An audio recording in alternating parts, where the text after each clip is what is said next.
एक बड़े मियाँ शैतान को समझा रहे थे कि देखो, तुम्हारी वजह से दुनिया में कितना खून खराबा होता है, कितने घर उजड़ जाते हैं, कितने झगड़े होते हैं, कितने लोगों का कत्लो गारत होता है, कितने बच्चे यतीम हो जाते हैं, कितनी ख़वातीन बेवाएँ हो जाती हैं। तुम ऐसा ना किया करो। तो शैतान ये सारी बातें सुनता रहा खामोशी से। कहने लगा कि हुजूर वाला, आप जितने इल्ज़ामात मुझ पे लगा रहे हैं ना, ऐसा मामला है नहीं। तो बड़े मियाँ बोले कि फिर क्या मामला है? तो कहने लगा कि मेरा कसूर उतना नहीं होता जितना कि आप इंसानों का कसूर होता है। तो कहने लगे, बड़े मियाँ कहने लगे कि ये तुम कैसे कह सकते हो? तो शैतान कहने लगा कि चलिए आइए मैं आपको सबूत फराहम करता हूँ, चलिए मेरे साथ। ये कहकर शैतान ने एक सफ़ेद बारिश इंसान का रूप धारा और इन बड़े मियाँ को लेके तो पहुँच गया एक मिठाई की दुकान पर। और मिठाई वाली दुकानदार से कहा कि मुझे ज़रा मिठाई चेक कराओ। तो मिठाई चेक करने के बहाने उसने एक थाल में से थोड़ा सा शीरा अपनी उंगली पर लिया और उसे मिठाई वाले की दुकान के बाहर लगा दिया। उस शीरे का लगना था कि एक छिपकली जो कि कहीं आसपास घूम रही थी वो फ़ौरन उस शीरे पर आ गई। इतने में एक दूसरा ग्राहक आया जो कि अपने साथ एक बड़ा ही कीमती पालतू कुत्ता लेके आया था और उसने भी मिठाइयों के बारे में बात करना शुरू की। तो इतने में कुत्ते की नज़र पड़ी उस दीवार पर मौजूद छिपकली पर। तो कुत्ते ने उस थाल के ऊपर से छलांग लगा के जाके जब उसे झपटना चाहा छिपकली को, तो जो हलवाई था उसे बहुत गुस्सा आया और उसने एक पत्थर उठाया और ज़ोर से उसने कुत्ते को मारा, जो कि उसके सर पर लगा और वो वहीं गिर गया और मर गया। इस पर वो कुत्ते के मालिक को बहुत गुस्सा आ गया, क्योंकि उसने बड़े शौक़ से वो कुत्ता कहीं से मंगवाया था। उसने हलवाई को नीचे उतारा और उसके साथ गुत्थम गुत्था हो गया। अब दोनों की बहुत शदीद लड़ाई हो रही थी। इतने में पास लोग जमा होने शुरू हो गए और लोगों की दो पार्टियां बन गई। एक ग्रुप हलवाई का साथ दे रहा था और दूसरा ग्रुप उस कुत्ते के मालिक का। दोनों ने उनके बीच बचाव कराते कराते आपस में उलझना शुरू कर दिया। पत्थर चले, लाठियां बरसीं, लोग ज़ख्मी होना शुरू हो गए और ज़मीन खून आलूद हो गई। पास ही खड़ा शैतान, जो कि एक सफ़ेद बारिश इंसान के रूप में था, उन बड़े मियाँ से मुखातिब होकर कहा, अब आपने देख लिया, मैंने तो सिर्फ़ शीरे की चंद बूंदें दीवार पर लगाई थी, लेकिन ज़मीन को खून से जिस तरह से इन्होंने रंग दिया है, ये सारे का सारा कसूर आप इंसानों का है। वो एक शायर ने बड़ा खूबसूरत शेर भी लिखा है इस बारे में, क्या हंसी आती है मुझको हज़रत इंसान पर, फ़ेले बद तो ख़ुद करे, लानत करे शैतान पर।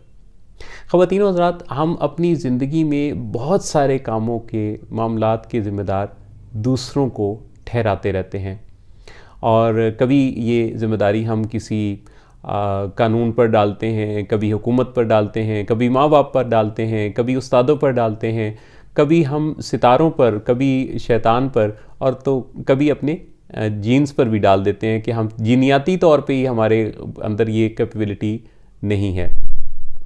बहुत दफ़ा हम अपने छोटे फ़ैसले, यानी कि छोटे छोटे कामों का फ़ैसला तो हम खुद करते हैं, जैसे कि कपड़े किस रंग के आज पहनने हैं, कौन सा सूट पहनना है, लेकिन जो बड़े फ़ैसले हैं वो हम दूसरों से करवाते हैं।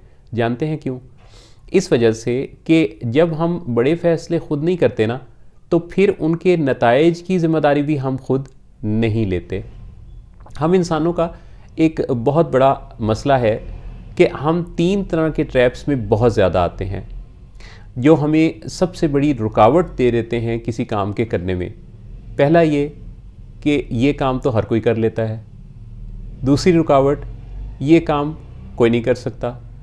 और तीसरी रुकावट कि इस काम के करने में फ़लाँ की वजह से मुमकिन नहीं है। और ये जो फ़लाँ है ना, इसमें वो सारे के सारे हीले बहाने छुपे होते हैं। इंसान के लिए जितनी एफ़र्ट, फ़िज़िकल एफ़र्ट जो है, उस पर जितना ज़ोर लगता है, इससे 10 गुना ज़्यादा उसका ज़ोर मेंटल एफ़र्ट पर लगता है। और यही वजह है कि जो ज़हनी तौर पर सोच विचार वाले काम, फ़ैसला करने वाले काम, मुस्तकिल किसी काम पर कारबंद रहने का जो काम है, ये सारा कुछ हम नहीं कर पाते और हम अटके रहते हैं, रुके रहते हैं। दुनिया में 90% ऐसे लोग हैं जो कि अपनी ज़िम्मेदारियां नहीं उठाते और इसी तरह से एवरेज लाइफ गुजारते हैं, ये कहते कहते कि मैं इस वजह से तरक्की नहीं कर सका और मैं उस वजह से तरक्की नहीं कर सका, मेरे लिए ये करना मुमकिन इस वजह से नहीं है और वो करना उस वजह से मुमकिन नहीं है। याद रखिए, जब तक हम अपनी ज़िम्मेदारी खुद नहीं उठाएंगे हमारी ज़िंदगी का यही हाल रहेगा।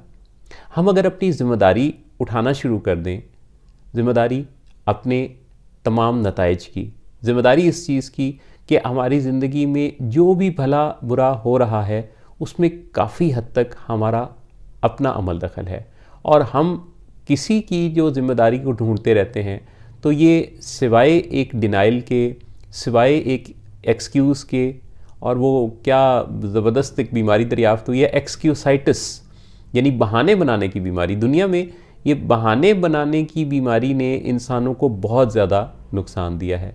लिहाजा बहानों की ज़िंदगी से निकल आइए, ज़िम्मेदारी उठाना शुरू कीजिए अपने भले बुरे की, और उस ज़िम्मेदारी को ओन करते हुए, गलती हो जाए ना तो गलती को मान लें, कहें कि हाँ यहाँ मेरी गलती थी।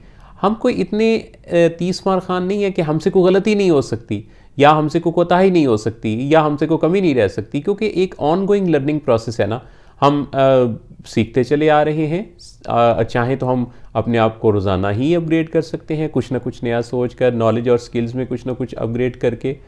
लिहाजा ज़िम्मेदारी को ओन करना होगा, अपने बारे में ख़ुद फ़ैसले करना होंगे और अपने फ़ैसलों को की ज़िम्मेदारी ख़ुद उठाते हुए फिर अपने आप को बेहतर करने के रास्ते पर डालना होगा। इसी से हमारी ज़िंदगी में बेहतरी आ सकती है, वरना ये एक कीमती ज़िंदगी, छोटी सी ज़िंदगी जो महदूद दिनों के साथ हमें एक अमानत के तौर पे अता की गई है, और इस दुनिया में इस मुख्तसर सी ज़िंदगी में ही हमने कुछ ऐसी प्रैक्टिसेस करनी है जिन्होंने फ़ैसला कर देना है कि हमारा नाम, हमारा काम इस दुनिया के लिए कैसा रहेगा, याद रखा जाएगा या भुला दिया जाएगा।